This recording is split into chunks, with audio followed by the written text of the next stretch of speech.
Welcome everyone.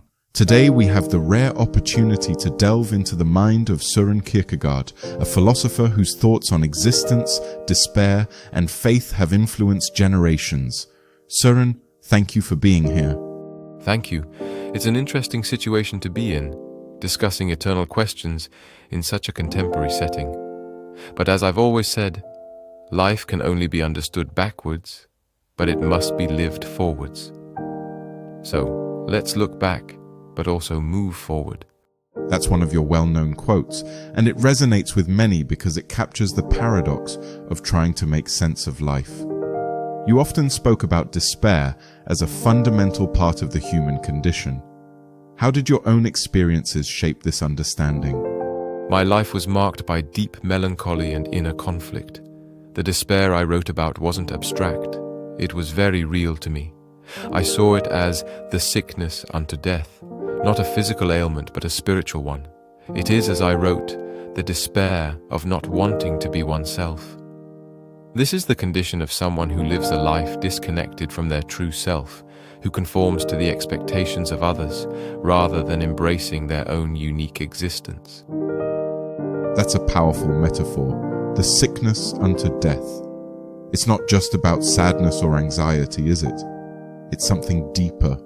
Indeed, it's much deeper. Despair, as I understood it, is a state where a person is at odds with their own being.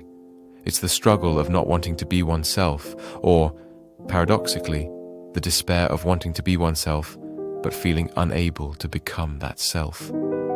It's a silent, almost invisible suffering.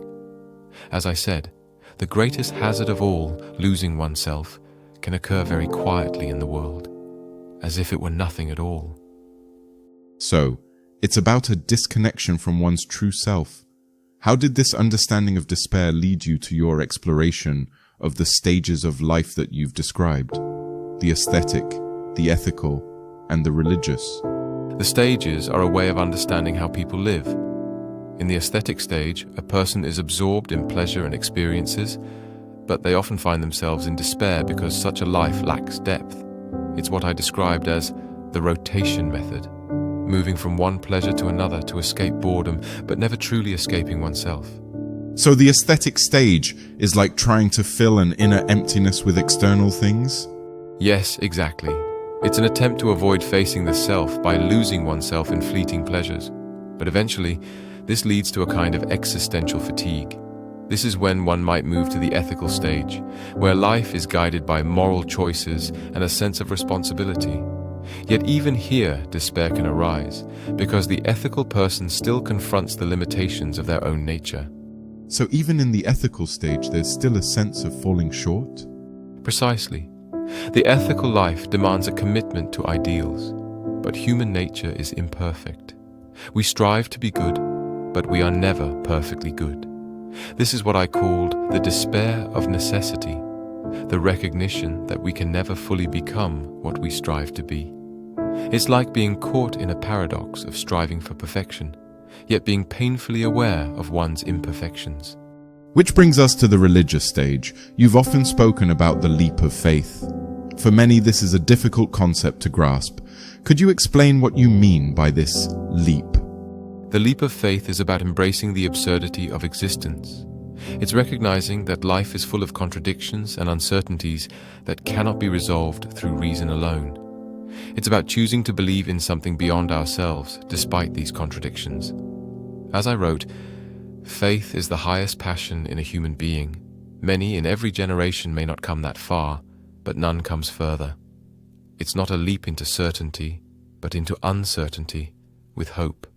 So it's not about finding answers, but about embracing the uncertainty and still choosing to believe? Yes, it's about accepting that reason and logic have their limits, and that true faith begins where thinking leaves off. It's a deeply personal act, one that each must decide for themselves, in solitude. That sounds like a very lonely path, but also a courageous one. It is. It's the courage to stand before the unknown and say, I believe. It's not an easy path, but as I wrote, without risk, no faith. Faith is precisely the contradiction between the infinite passion of inwardness and the objective uncertainty. You also wrote extensively about anxiety, calling it the dizziness of freedom. That's a striking phrase. What did you mean by it? Anxiety is what we feel when we realize the vastness of our freedom, the infinite possibilities that lie before us, and the responsibility to choose among them. It's like standing on the edge of a precipice, looking down, and feeling both the fear and the exhilaration of the height. It's the weight of our own freedom. So it's not just fear of making the wrong choice, but the awareness that we have the freedom to choose at all? Yes, and that freedom can be dizzying. It's a reminder that we are not bound by necessity, but can shape our own lives. This awareness is both terrifying and liberating. It's what makes us human. Your ideas on anxiety, despair, and the search for authenticity seem incredibly relevant today. People are still searching for meaning and grappling with these existential questions. What advice would you give to someone struggling with these issues now? I would say, do not seek to escape the tension, for this tension is the very mark of being human. The paradoxes you face between the finite and the infinite, the temporal and the eternal, are not problems to be solved, but realities to be embraced. Life demands that we live within these contradictions, and it is in this very struggle that we find our true selves. Begin by asking yourself, am I living in such a way that I am willing to stand alone before God? Or am I merely drifting along with the crowd? It is in solitude, in the quiet confrontation with oneself, that the real work begins. Do not flee from the anxiety and uncertainty that arise when you contemplate your existence. Instead, let these be the impetus to deepen your relationship with the divine. To live authentically is not to resolve the paradox, but to bear it. To live in faith, knowing that the answer lies not in what you can grasp, but in what you must trust. Søren, thank you for sharing your insights with us today. You've shown us that the journey to becoming oneself is not without struggle, but it is the only path to true authenticity. Any final thoughts for those on this journey? Remember, life is not about avoiding the contradictions, but about embracing them. Anxiety is the dizziness of freedom. Don't shy away from it. Use it as a guide to live more fully, more deeply. The journey is difficult, but it is the only one worth taking. Thank you, Søren Kierkegaard, and thank you, viewers, for joining us. Until next time, keep exploring, keep questioning, and don't be afraid to take your own leap of faith. If you like my content, please don't forget to like, comment, and subscribe to support my channel. Thank you very much, and I'll see you again soon.